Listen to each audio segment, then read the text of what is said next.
Shivam Kumar bag आप सभी का स्वागत करता हूं आपके अपने चैनल एसकेवी क्लासेज में। आज मैं आप लोगों के लिए एक नया और महत्वपूर्ण टॉपिक लेके आया हूं। जैसा कि मेरा एक सीरीज चल रहा था आधुनिक इतिहास में, तो आधुनिक इतिहास में हम लोगों ने यूरोपीय कंपनी का आगमन पढ़ चुका, उत्तर मुगल काल के बारे में पढ़ चुके हैं और मराठा साम्राज्य के बारे में भी पढ़ चुके हैं। उसके बाद हम लोग नवीन राज्यों के उदय के बारे में पढ़ने वाले थे, जिसमें हमने मराठा को इंक्लूड किया था। उसके बाद बंगाल, अवध के जो क्षेत्र थे, कर्नाटका हो गया, तमिलनाडु का क्षेत्र, ये सभी सब क्षेत्र को हमको नवीन राज्यों के अंतर्गत पढ़ना है।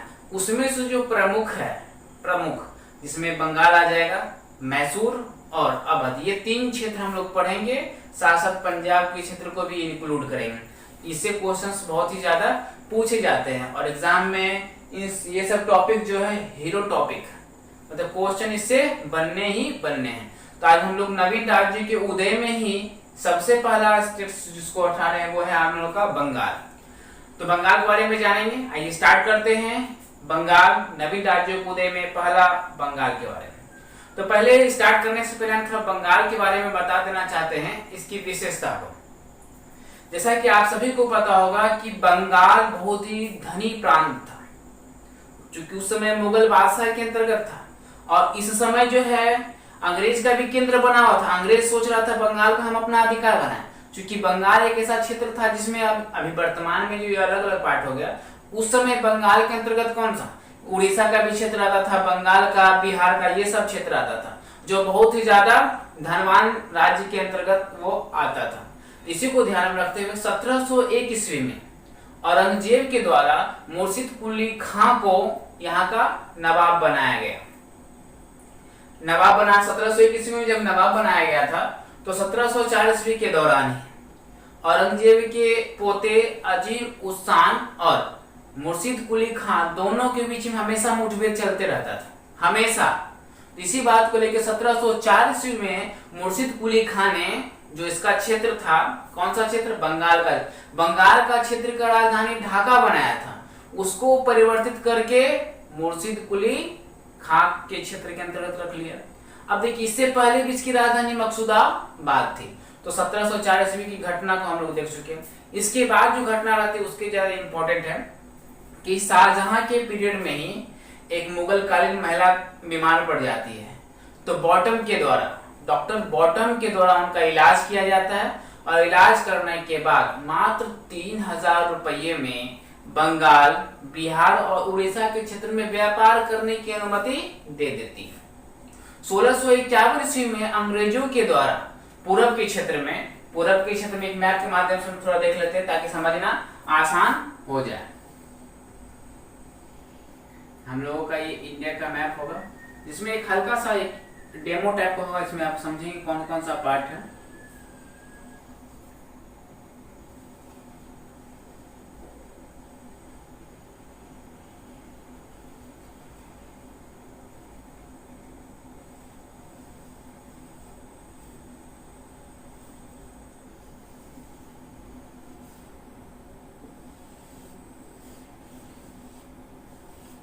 देखिए, बंगाल का क्षेत्र उस समय के हिसाब से जो बंगाल का क्षेत्र आता था, उसमें बिहार इंक्लूड होता था, उड़ीसा और ये बंगाल के क्षेत्र में ही रहता था। तो ये तीन प्रांत के रूप में आता था। 1704 ईस्वी में जब अजीम उस शान, औरंगजेब के पोते और मुर्शिद कुली खां के बीच में मुठभेड़ चलता था, तो उसमें उसकी राजधानी परिवर्तित करके, उस समय शुरू में ढाका रहता है, उसको परिवर्तित करके क्या कर लेता है, मुर्शिदाबाद। अब ये मुर्शिदाबाद से पहले भी जो इसकी राजधानी रहती है वो मकसूदाबाद रहता है। और अंग्रेजों के द्वारा इस क्षेत्र में पहला कंपनी जो है 1651 ईस्वी में शाह शुजा के शासन काल में खोला जाता है। लेकिन देखिए, जो अंग्रेज रहते हैं वो केंद्र से स्थापित करता था। दिल्ली का क्षेत्र ये हो गया और आपका ये बंगाल का क्षेत्र हो गया, तो इससे यहाँ पर अधिकार प्रत्यक्ष रूप में कर पाना संभव नहीं हो पाता था, क्योंकि दिल्ली दूर और बंगाल इन दोनों के बीच में डिस्टेंस बहुत ज्यादा था।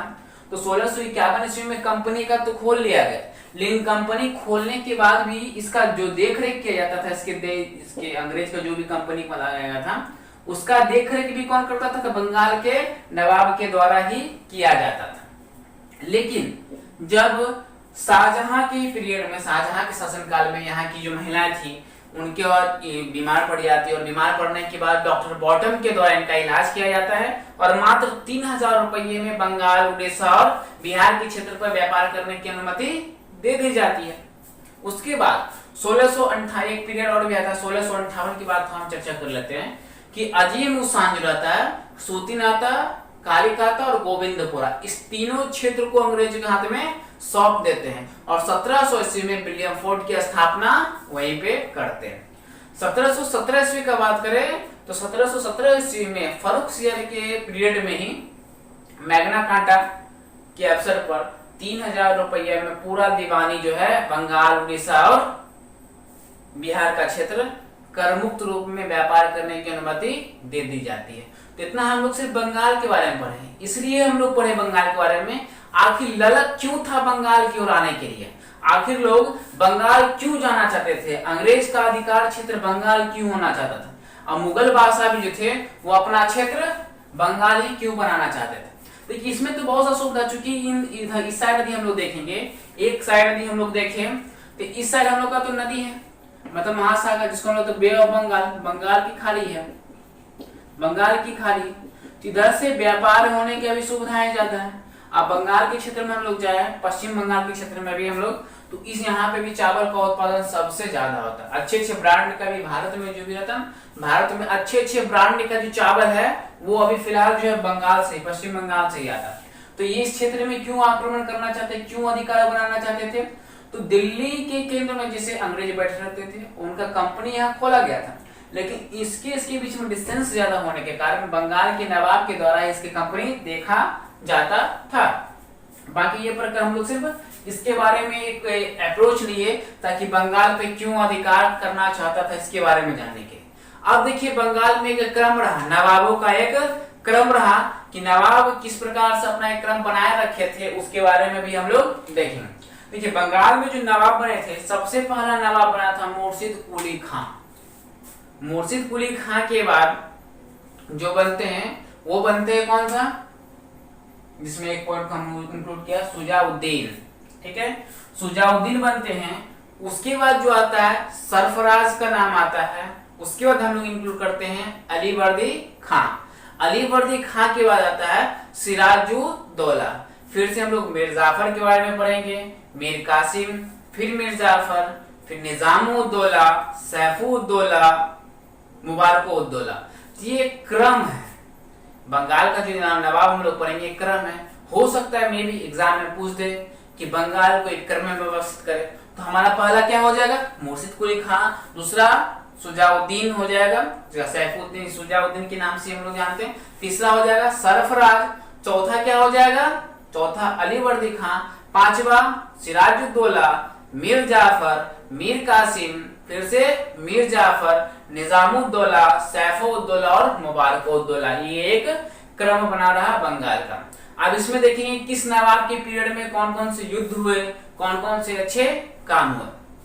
तो जैसे कि हम लोग पहला देखते हैं मुर्शिद कुली खां। तो मुर्शिद कुली खां का जो पीरियड है वो 1713 ईस्वी से लेके 1727 का पीरियड आता है, जिसमें बताया ही है 1701 ईस्वी में नवाब बनाया जाता है, 1704 ईस्वी में ढाका का जो राजधानी उसको परिवर्तित करके मुर्शिदाबाद बना लेता है। इसके समय में सबसे प्रमुख बात होती है कि जमींदारी प्रथा के लिए विद्रोह, अर्थात मुर्शिद कुली खां के समय में जमींदारी के लिए 3 विद्रोह होता है। उस 3 विद्रोह जो है, 3 विद्रोह में जो प्रमुख व्यक्ति रहते थे, पहला जो विद्रोह होता है उसमें सीताराम राय, उदय नारायण राय और गुलाम मोहम्मद। पहला विद्रोह जो है किसान के लिए, उसमें कौन नाम है प्रमुख, सीताराम राय, उदय नारायण राय और गुलाम मोहम्मद। दूसरा विद्रोह जब होता है तो दूसरा विद्रोह में जो प्रमुख रहते हैं, सहयोग रहता है, वो नजात खां और तीसरा में सुजात खां। ये 3, इनके पीरियड में 3 जमींदारी के लिए एक युद्ध होता है, एक विद्रोह के रूप में। तो तीनों में से जो प्रमुख व्यक्ति अपना भागीदारी निभाते हैं उनका नाम इंक्लूड किया गया है, क्योंकि एग्जाम में ये क्वेश्चंस बन सकते हैं। नेक्स्ट, इन्हीं के पीरियड में इजारेदारी प्रथा लाई गई। इजारेदारी प्रथा क्या है? फिर तकावी प्रथा भी लाई गई। अब देखते हैं हम लोग तकावी प्रथा क्या होती है, इसके बारे में जैसे हम लोग थोड़ा डिटेल में चलते हैं। तकावी प्रथा आज के समय में जैसे मानिए कि किसानों को लोन दिया जाता है, किसान को लोन दिया जाता है, उसके साथ साथ उसका ब्याज भी लिया जाता है। सेम इसी तरह से जो मुर्शिद कुली खां थे उस समय ऋण देते थे लोन के रूप में, और उस पर क्या करते थे, उस पर अपना इंटरेस्ट ब्याज भी जोड़ते थे। इससे ये होता था कि सरकारी खजाने में तो रुपया बढ़ता ही चला जाता था, और दूसरा फायदा ये होता था कि किसानों पे जो जबरदस्ती का काम होता था वो नहीं हो पाता था। मतलब यह बिल्कुल स्वतंत्र होने लगे कि हाँ, हमको यदि ऋण मिला है उसको हम चुकाएंगे और ब्याज के साथ कुछ देंगे, लेकिन किसी भी प्रकार से किसानों पर दुर्व्यवहार नहीं किया जाता था। इसी अच्छेपन के कारण जो है कुलीन वर्ग का मसीहा के नाम से भी मुर्शिद कुली खां को जाना जाता है। ऐसे इसमें इनके द्वारा बहुत सा महत्वपूर्ण काम भी किया गया था। अंत में जून 1727 ईस्वी में इनकी मृत्यु हो जाती है। अगले नवाब बनते सुजाउद्दीन। आप देखें, मुर्शिद कुली खां का कोई संतान नहीं रहता, अर्थात कोई पुत्र नहीं रहता है, तो इसके दामाद जो रहते हैं सुजाउद्दीन का कार्यकाल 1727 ईस्वी से 1739 ईस्वी तक का पीरियड आता है। अब इसमें देखिए, इसमें दो क्षेत्र में बांट देता है। अब एक प्रशासनिक क्षेत्र को 4 भागों में बांट देता है। मतलब इसके जो क्षेत्र आते हैं इस क्षेत्र में, इसको 4 भागों में बांट देता है। अभी के हिसाब से देखा जाएगा तो ये जो क्षेत्र रहता है अभी वर्तमान में, तो ये असम का क्षेत्र आ जाता है। कौन सा? असम का क्षेत्र इंक्लूड कर लिया जाता है। तो 4 जो प्रांत होते थे वो 4 प्रांतों में बिहार, उड़ीसा, बंगाल और असम, ये 4 क्षेत्र इसमें इंक्लूड रहते थे। प्रशासनिक स्तर पर कौन चलाया जाता था? तो ये जो चलाने वाला काम किया जाता था वो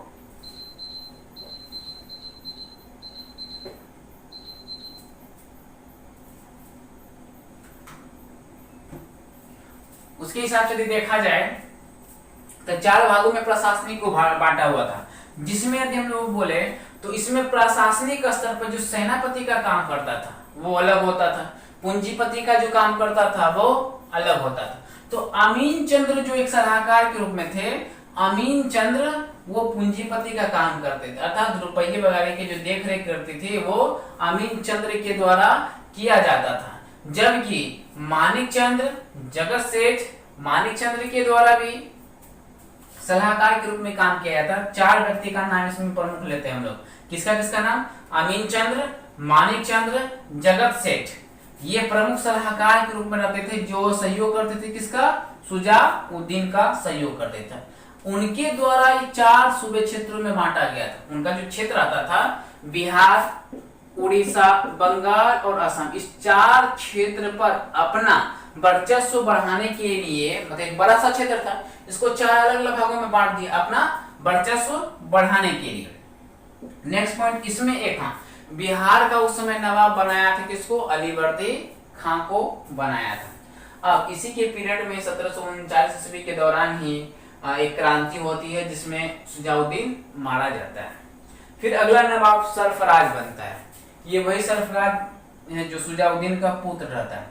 अब देखिए, ये सरफराज एक योग्य शासक नहीं रहता है, एक नाम मात्र का और निष्क्रिय पूर्ण का बोल सकते हैं, इसमें कोई शासक का गुण नहीं होता है। लेकिन एक पॉइंट है इसमें कि ये जो है आलम उद्दौला हैदर जंग की उपाधि धारण किए, और उसके बाद इसकी मृत्यु हो जाती है, और मृत्यु होने के बाद जो है अगला नवाब अलीवर्दी खां बनते हैं। देखिए, अलीवर्दी खां जब बनते हैं नवाब, तो सबसे पहले अपने पद को अस्थायी करते हैं। पद अस्थायी का मतलब 2 करोड़ रुपया मुगल बादशाह को देते हैं और अपना पद अस्थायी कर लेते हैं। इसके बाद किसी भी प्रकार का टैक्स वगैरह जो है अंग्रेजों को नहीं देते, ना ही मुगल बादशाह वगैरह को देते हैं। अब इसमें कि यहाँ पर अलीवर्दी खां के साथ अंग्रेज का भी संबंध अच्छा रहता है और फ्रांसीसी का भी संबंध अच्छा रहता है, लेकिन तब भी अंग्रेजों को जो है कलकत्ता में ना किसी प्रकार का किला स्थापित करने देता है, और फ्रांसीसी को जो चंद्रनगर का क्षेत्र रहता है उसमें भी किसी को अधिकार करने के लिए नहीं देता है। इसी तरह से वर्चस्व बढ़ते रहता है और अंत में जो है 1756 ईस्वी के दौरान जल संशोधन, मतलब जल से बीमार हो जाते हैं, जल से पीड़ित हो जाते हैं और उसके कारण इसकी मृत्यु हो जाती है। अब इनके पीरियड में एक दो इम्पोर्टेंट बात है कि 1751 ईस्वी में रघु जी, मराठा के शासक के रूप में भी रहे थे, रघु जी के शासनकाल में बार बार इस पर आक्रमण होता था, तो ये समझौता करके और चैत देना प्रारंभ कर दिए थे। और इन्हीं के द्वारा कहा गया कि यूरोपियों को यदि ना छेड़ा जाए तो वो शहद देंगे और यदि छेड़ दिया जाए तो काट काट के मार देंगे। तो ये पॉइंट अलीवर्दी खान से इतना ही इंपॉर्टेंट है। नेक्स्ट पॉइंट हम लोग देखेंगे। अगला शासक जो आता है वो आता है हमारा सिराजुद्दौला। ये बहुत ही ज्यादा इंपॉर्टेंट है, इसको अच्छे तरीके से देखिए और समझिए। सबसे पहले सिराजुद्दौला है, इसका कार्यकाल 1756 से लेके 1757 का जो पीरियड लेंगे हम लोग, वो आएगा सिराजुद्दौला के शासनकाल। अब देखें, इसका मौसेरा भाई जो कि पूर्णिया का नवाब रहता है, जिसका नाम है साकत चंद, और इसकी मौसी घसीटी बेगम, ये जैसे ही नवाब बनते हैं कि संबंधित रूप से व्यवहार खत्म हो जाता है। एक तरफ सिराजुद्दौला तो दूसरी तरफ साकत जंग और उसकी मौसी घसीटी बेगम। अब क्या करता है अंग्रेज, वो दोनों के साथ मिल जाता है। किसके साथ? साकत जंग, घसीटी बेगम और अंग्रेज, ये तीनों इंक्लूड हो जाते हैं और किसका? सिराजुद्दौला का विरोध करते हैं। विरोध करते करते अब क्या होती है, एक रिलेशन में होता है क्या, सिराजुद्दौला था, अब साकत जंग को और घसीटी बेगम को लगा कि ये मेरे रिलेटिव में ही है और काम करना आसान रहेगा, तो अंग्रेजों को दावत पे भी बुला लेते हैं और बोलते हैं चलिए विलियम जो किला है उस पे अपना अधिकार कर लीजिएगा। तो साकत जंग, घसीटी बेगम और अंग्रेज, ये तीनों मिलके विलियम फोर्ट एक जगह क्षेत्र रहता है किला, उस पे जाके अधिकार कर लेते हैं, जिससे सिराजुद्दौला क्रोधित हो जाते हैं। अब सिराजुद्दौला जब क्रोधित होने लगते हैं तब वो एक उसी किले में, जो किला को अधिकार करना चाहता है, उसी किले में लगभग 146 अंग्रेज, जिसमें स्त्री बच्चे सब रहते हैं, एक 18 फुट लंबा और 14 फुट 10 इंच लगभग चौड़ा में, उतने ही में 146 व्यक्ति को प्रवेश करा देते हैं। और ये घटना जो है 20 जून 1756 ईस्वी को होता है। कब? 20 जून 1756 ईस्वी को होता है। चूंकि पूरी काली कोठरी टाइप की हो जाती है, इसीलिए हम लोग इसे ब्लैक होल की घटना के नाम से भी जानते हैं। तो ब्लैक होल की जो घटना है वो कब घटी? तो 20 जून 1756 ईस्वी को। कौन थे नवाब? सिराजुद्दौला थे नवाब। अब देखिए, जब इसमें इसके बाद शायद मात्र जो है 23 व्यक्ति ही जीवित बच पाए और अन्यथा जितने भी थे सब मारे गए। इसमें जो बंगाल की गवर्नर के रूप में रहे थे तत्कालिक रूप में, हॉलवेल, वो भी बचे। और ये सारी घटना जो है इन्हीं के द्वारा कहा गया कि ऐसी सी प्रक्रिया है, इस प्रक्रिया के माध्यम से ये सब स्थिति है। अब देखिए, सारे अंग्रेज तो मारे जाने लगे, क्योंकि 146 को रखा, 23 ही जिंदा बचे, जिसमें एक हॉलवेल भी है। अब इस बात से अंग्रेज क्रोधित हो जाते हैं। अब सिराजुद्दौला को पराजित करने के लिए षड्यंत्र रचना स्टार्ट कर देते हैं। वो क्या करते हैं? तो सबसे पहले जो सिराजुद्दौला रहते हैं, सिराजुद्दौला के जितने भी अच्छे अच्छे प्रमुख शासक रहते हैं, उस सबको अपने अंडर में कर लेता है। जैसे जो सलाहकार रहते हैं, सलाहकार, सेनापति, जैसे देखिए जो प्रमुख सैनिक रहते हैं, मीर जाफर और अमीन चंद्र जो कि पूंजीपति का काम करता है, बैंक रुपया वगैरह सब, मानिक चंद्र और जगत सेठ, ये चार व्यक्ति जो रहते हैं, ये नींव होता है, जिसका? सिराजुद्दौला का नींव रहता है। इसको अपने अंडर में कर लेता है। कौन? तो रॉबर्ट क्लाइव। अब रॉबर्ट क्लाइव यहाँ अंग्रेज जो थे, नवाब अंग्रेज, तो उसमें एक चीज इंपॉर्टेंट था देखने को कि वो ये सोच रहा था कि जब हम विलियम फोर्ट पे अधिकार करना चाह रहे थे उसके रिलेटिव के माध्यम से, तो वो उसने ऐसा क्यों किया, तो हम पुनः उस पर अधिकार करेंगे। और हुआ ही नहीं, बल्कि वे सफल भी हो गए और सिराजुद्दौला उस क्षेत्र को छोड़कर निकल भी गए। तो ये जो प्रक्रिया हुई थी, ये सारी प्रक्रिया, ये सब को अपने अंडर में लिए। इसी प्रक्रिया की इस प्रक्रिया के लिए जो युद्ध करना पड़ा वो युद्ध जो है प्लासी के युद्ध के नाम से जाना जाता है। पहले प्लासी का युद्ध, थोड़ा में प्लासी नाम सुन लीजिए, एग्जाम में पूछा जाता है। प्लासी वर्ड बंगाल, एक जिला है नादिया जिला, एक नदी है भागीरथी नदी, और जो एरिया है आम्रकुंज, वहीं पे प्लासी का लड़ाई लड़ा गया था। प्लासी का लड़ाई क्यों लड़ा गया था? तो 20 जून 1756 ईस्वी को ब्लैक होल की घटना हुई। उसके 3 दिन के बाद 23 जून 1756 ईस्वी को जब रूम खोला गया तो मात्र 23 व्यक्ति ही बचे थे, और उसके 1 साल के बाद पुनः विलियम किला पे अधिकार करने के लिए रॉबर्ट क्लाइव ने प्लासी की लड़ाई की। और प्लासी की लड़ाई करने के लिए मेन मुद्दा क्या बनाया? तो जो उसके प्रमुख सेनाकार थे, जो पूंजीपति थे, जो बैंकर थे, उसको अपने अंडर में कर लिया। तो इसमें मानी युद्ध ही नहीं हो पाता है। कुछ ही समय के रात के 9 बजे से शायद रात के 9 बजे से युद्ध प्रारंभ हो जाए, और बस तत्काल के ही रह पाता है। इसमें जितने भी इसमें 2 व्यक्ति का इनाम इंपॉर्टेंट रहता है। कौन कौन से?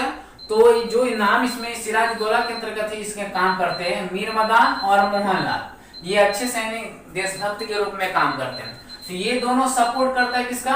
सिराजउद्दौला का। लेकिन ये जो है मीर जाफर, अमीन चंद्र, मानिक चंद्र, जगत सेठ, ये सब जो है इनका विरोध कर लेते हैं, जिसके कारण से यह प्लासी का युद्ध जो होता है अंग्रेजों के पक्ष में चला जाता है। तो उम्मीद करेंगे प्लासी का युद्ध क्यों हुआ, कैसे हुआ, क्या रीजन रहा, वो देख लीजिए। और प्लासी किस क्षेत्र में है, किस नदी के किनारे है, कौन से एरिया में है, ये क्वेश्चन एग्जाम में पूछे जाते हैं। नेक्स्ट आता है, अब देखिए सिराजउद्दौला ज्यों खत्म हो जाता है, खत्म होने के बाद अगला नवाब मीर जाफर को बनाया जाता है। तो मीर जाफर 1757 से लेकर 60 तक का काल आता है। अब देखिए मीर जाफर जैसे ही बनता, मीर जाफर जैसे ही नवाब बना तो 24 परगना क्षेत्र है कंपनी को दे दिया। कंपनी को देने के बाद अब साथ साथ उसका डिमांड भी बढ़ता जाता था, अंग्रेज का डिमांड भी बढ़ रहा था। तो मीर जाफर को क्रोधित हो रहा था कि ऐसा स्थिति है, हम अपना नवाब बनने के लिए 24 परगना का क्षेत्र भी दिए हैं, और उसके धीरे धीरे उसका साथ मांग भी बढ़ रहा है। तो वो जो मीर जाफर डच के साथ मिल जाते हैं, और डच के साथ मिलने का संदेशा जो है अंग्रेजों को पता चल जाता है, और 1759 ईस्वी में बेदराक युद्ध के माध्यम से डच को पराजित कर देते हैं, और मीर जाफर वहां से अक्कुम बक्कुम हो जाता है, अर्थात वहां से भाग जाता है। अब इसके बाद जो है अगला नवाब बनता है कौन? मीर कासिम। मीर कासिम बनता है। तो मीर कासिम का कार्यकाल 1760 से लेके 1763 तक का आता है। अब इसमें क्या हो रहा है? तो 1760 से 63 ईस्वी का जो कार्यकाल है उसमें मीर कासिम जब नवाब बनता है तो उसमें जो चटगांव का क्षेत्र रहता है, चटगांव का, नीलमदान, वर्धमान, ये सब क्षेत्र जो है कंपनी को सौंप देता है। बस वही स्थिति होता है। अब यहाँ पर देखिए एक घटना है जिसका नाम जाना होगा बेंसीटाट। बेंसीटाट के दौरान कहा गया सत्ता परिवर्तन की क्रांति है। अभी देखिए उससे पहले मीर जाफर क्या किया था? 24 परगना क्षेत्र दिया था। अब मीर कासिम बना है तो कुछ गांव दिया है, उसके साथ साथ कुछ रकम भी दिया है। तो यहाँ पर ये होगा नवाब बनने के लिए या सत्ता स्थापित करने के लिए आप रुपया दीजिए, अपना जगह क्षेत्र बनाइए, तो उसी क्रांति की नाम दी गई। लेकिन प्रमुख रूप से ये क्रांति नहीं मानी जाती, इसलिए कि क्रांति तभी होती है जब वहां की जनता की, वहां के नागरिक का वहां भूमिका होती है। तो ऐसे कुछ लोग इसमें मानते हैं, लेकिन अन्य रूप में कहा जाए तो यह एक प्रकार का क्रांति नहीं है। अब देखिए मीर कासिम चटगांव, मिदनानपुर और बर्धमान का क्षेत्र जब दे देता है, धीरे धीरे डिमांड बढ़ता है, इस स्थिति से लेके वो उब जाता है। उब जाने के बाद उस क्षेत्र को छोड़ना चाहता है, और ये भाग के अपने जगह क्षेत्र कहाँ चला जाता है? बिहार साइड में चला जाता है। उसके बाद अब इसके बाद जैसे कि अब ये हम बताए थे कि मीर कासिम का भाग के जब चले, तो जो मीर जाफर था पुनः इसको बंगाल का नवाब बनाया जाता है। अब देखिए इसमें इंपॉर्टेंट पॉइंट है, इसके पीरियड में ही बक्सर का युद्ध लड़ा जाता है। बक्सर का युद्ध का प्रमुख अधिक कारण पूछा जाए तो कारण तो मान लीजिए प्लासी की युद्ध से ही स्टार्ट हो जाता है। बक्सर का युद्ध 22 अक्टूबर 1764 ईस्वी को होता है, लेकिन इसकी नींव जो 1763 ईस्वी से स्टार्ट हो जाती है। हेक्टर मुनरो के पीरियड में हेक्टर मुनरो के शासन काल में बक्सर का युद्ध होता है, बक्सर का युद्ध जो है। लेकिन यदि प्रश्न इस तरह से यदि आपको दिया जाए तो एक चीज आप याद रखेंगे, बेरेलस्ट 1764 ईस्वी में तात्कालिक गवर्नर आते हैं, उनके पीरियड में जो बक्सर का युद्ध लड़ा जाता है। अब बक्सर का युद्ध किनके बीच में, तो एक साइड से अंग्रेज है, और इधर आइए अवध का नवाब शुजाउद्दीन, ठीक है। मगर ये नवाब बोलेंगे तो नवाब जो मीर कासिम भाग के चला गया था वो एक मीर कासिम हो गया, और मुगल बादशाह शाह आलम द्वितीय, इनके बीच में युद्ध होता है। और अंग्रेज को सारा चीज तो पता ही रहता है कि कैसे हराना है, उसके जो मेन है उसको अपने अंदर में कर लेना है, और जितने भी क्षेत्र हैं उसको हड़प लेना है आसानी से। तो ये नियम अब अंग्रेजों को अच्छे से पता चल चुका था, इसी को ध्यान में रखते हुए ये भी युद्ध बक्सर का अपने अंडर में ले लिया। तो इस क्षेत्र में एक एग्रीमेंट करा गया, एक संधि की गई जिसे हम लोग इलाहाबाद की संधि कहते हैं। इस संधि जो है 12 अगस्त 1765 ईस्वी को किया गया था। इसके बीच में कुछ प्रस्ताव भी हुआ, जैसे संधि जब भी होता है तो संधि होने के बाद कुछ न कुछ मुआवजा देना पड़ता है। तो अंग्रेज, अवध और मुगल बादशाह, तो मीर कासिम को तो भागना ही पड़ गया था क्योंकि मीर कासिम खत्म। अब देखिए दो, एक अवध का नवाब शुजाउद्दीन और मुगल बादशाह शाह आलम द्वितीय।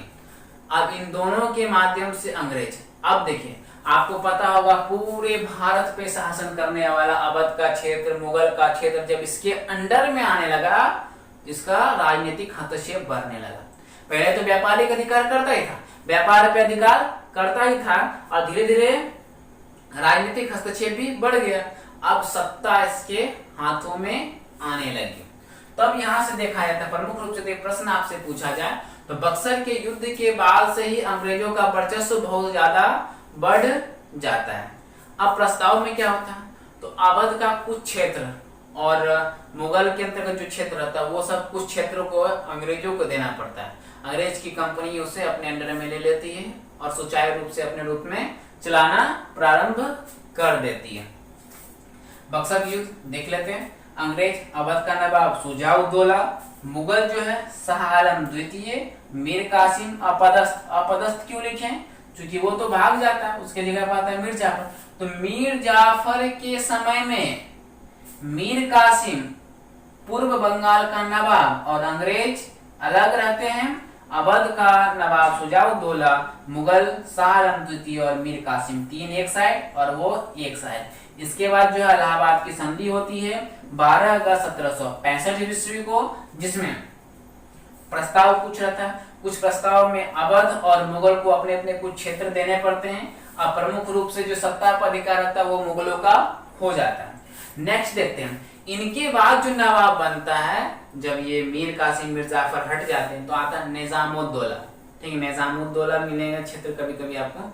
तो 1765 से 67 का कार्यकाल जो है इनका आता है। उसके बाद सैफुद्दौला का होता है, 66 से 70 तक का काल आता है। उसके बाद 70 से लेके 75 तक, 1775 तक का जो काल आता है मुबारक-उद-दौला का आता है। एक क्रम था, इसको देखना बहुत ही ज्यादा महत्वपूर्ण था। अब इसमें दो तीन घटना जानना जरूरी है कि ये घटना जो है द्वैत शासन प्रणाली।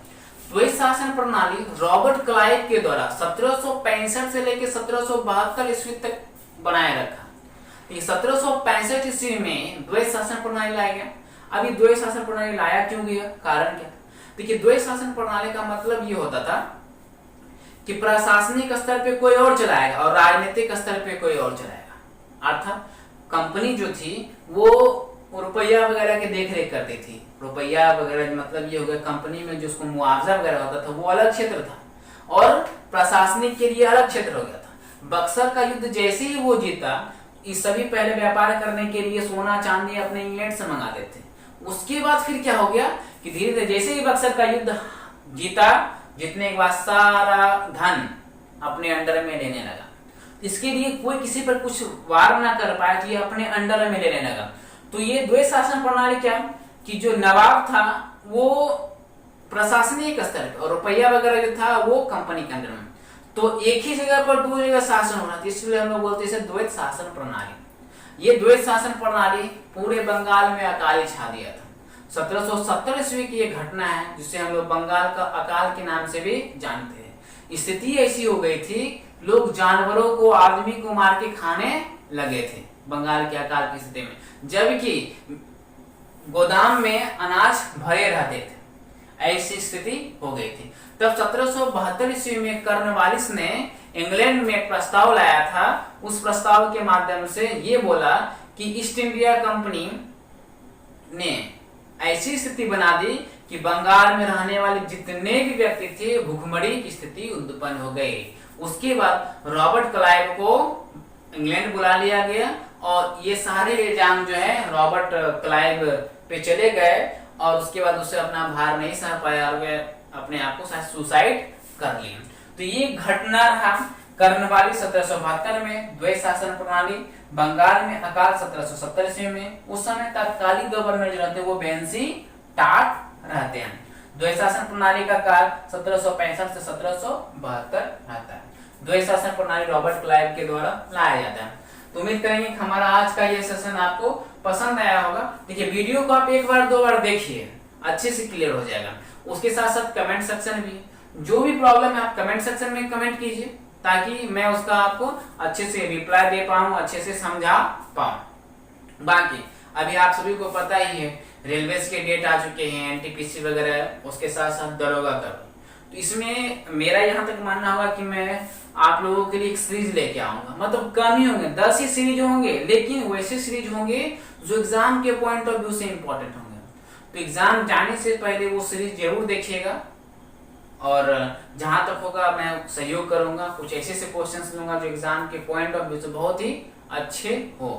तो अभी तक आप चैनल से नहीं जुड़े हैं, इस चैनल को सब्सक्राइब कर लीजिए और बेल आइकन को प्रेस कर लीजिए। मिलते हैं नेक्स्ट वीडियो में। धन्यवाद।